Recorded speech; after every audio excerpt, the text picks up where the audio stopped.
पिछले 39 सालों से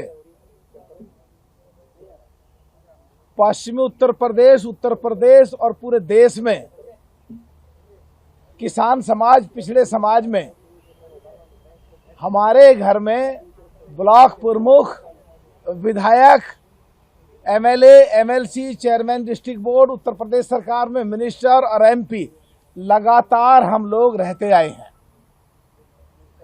और मैं एमपी जब बना तो आरएलडी का बहुत बड़ा योगदान था, समाजवादी का भी योगदान था और बीएसपी तीनों मिलकर लड़ रहे थे।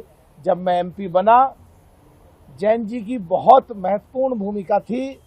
जयंत जी ने मेरे लोकसभा के 5 विधानसभाओं में, अलग अलग विधानसभाओं में बड़ी बड़ी मीटिंग करी। यही कारण था कि पिछले 25 सालों से पश्चिम उत्तर प्रदेश में मेरे पूरे होर्डिंग पुते हुए पटे पड़े रहते थे और एमपी जीतने के बाद एक बार भी मेरा होर्डिंग किसी ने नहीं देखा, क्योंकि पार्टियां अलग हो गई थी और मलूक नागर 3 पार्टियों से एमपी बना हुआ था। आरएलडी का उस पर फोटो ना हो या जो दूसरी पार्टी से जीता उसका फोटो ना हो तो मेरे होर्डिंग नहीं लगे थे।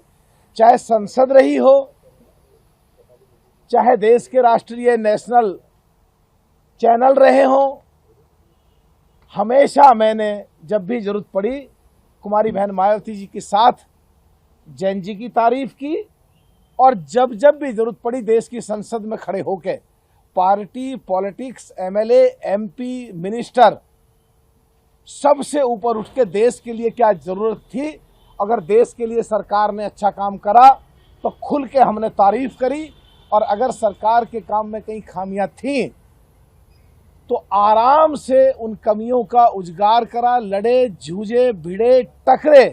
बहुत मजबूती मिलेगी।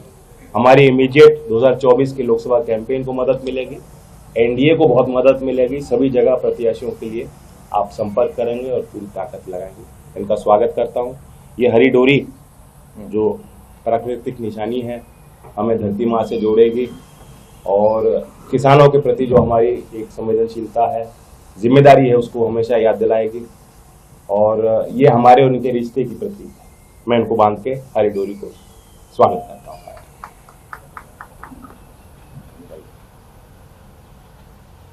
नहीं, ऐसा नहीं। अल्पसंख्यक की बात करना हमारे देश में कोई गुनाह थोड़ी है, करनी चाहिए बात। जो भी लोग पिछड़ रहे हैं, जिस भी कारण से पिछड़ रहे हैं, राष्ट्र के नीतियों में, मुख्यधारा में, फोकस में उनको लाना चाहिए। और मैंने भी हाल में चिट्ठी लिखी है अपने सभी विधायकों को।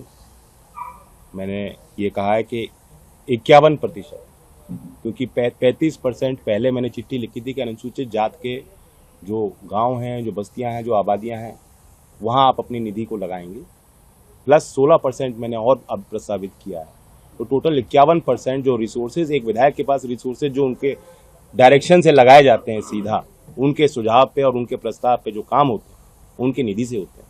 51% वो अल्पसंख्यक के और अनुसूचित जात के लोगों के बीच वो अपनी निधि लगाएंगे। हमारी पहली पार्टी है जिसने अपने विधायकों को इस तरह से कहा है और ये हमारी सोच को दिखाता है, दर्शाता है। समाजवादी जी के पार्टी के मैनिफेस्टो को मैंने अभी पूरी तरह से पढ़ा नहीं है, टू बी वेरी ऑनेस्ट।